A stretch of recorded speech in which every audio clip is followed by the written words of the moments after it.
దోలు రమేష్ ఆ వ్యక్తి ఎవరైతే ఉన్నారో ఈరోజు గ్రామంలో బీసీలో ఉండటానికి హక్కు లేదని మాట్లాడాల్సిన విషయం కాదు.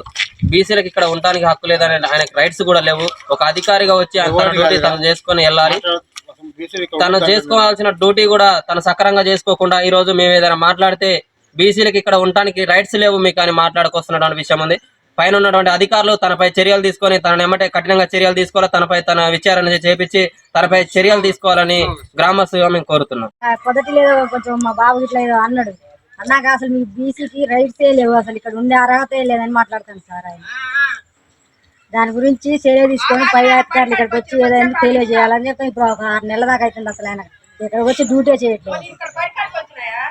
అందుకే మేము తెలియజేస్తున్నాం. ఏదేదో మాట్లాడతారు, అసలు ఆయన ఏం చేయట్లేదు, ఏం లేదు, లంచాలు తీసుకోవటం, పింఛన్లు కావాలన్నా ఏ కావాలన్నా ఈ డబ్బులు అవి చేస్తామని మాట్లాడతారు. అసలు ప్రతి గవర్నమెంట్ లెక్కలు ఉన్నప్పుడు గవర్నమెంట్లుగా మంచి చేసి పెట్టాలి, కానీ దేనికి లంచం ఇయ్యని అడుగుతాడు, అది ఇది అని అంటాడు.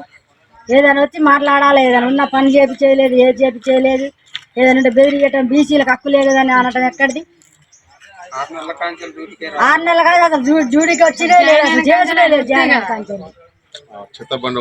ఆ చెత్తబండి కూడా నడవట్లేదు, ఏది లేదు, ఎక్కడ వేసిన గొంగడ అక్కడే ఉంటుంది. ఏం చేస్తాడు ఆయన? గవర్నమెంట్ నుంచి జీతం తీసుకోగానే సరిపోయింది ఆ సార్కి. అసలు ఆ స్పెషల్ ఆఫీసర్ లేదు, ఎవరు లేరు, ఇక్కడ సర్పంచులు పెరగచ్చు ఏది లేదు, ఎక్కడ లేదు.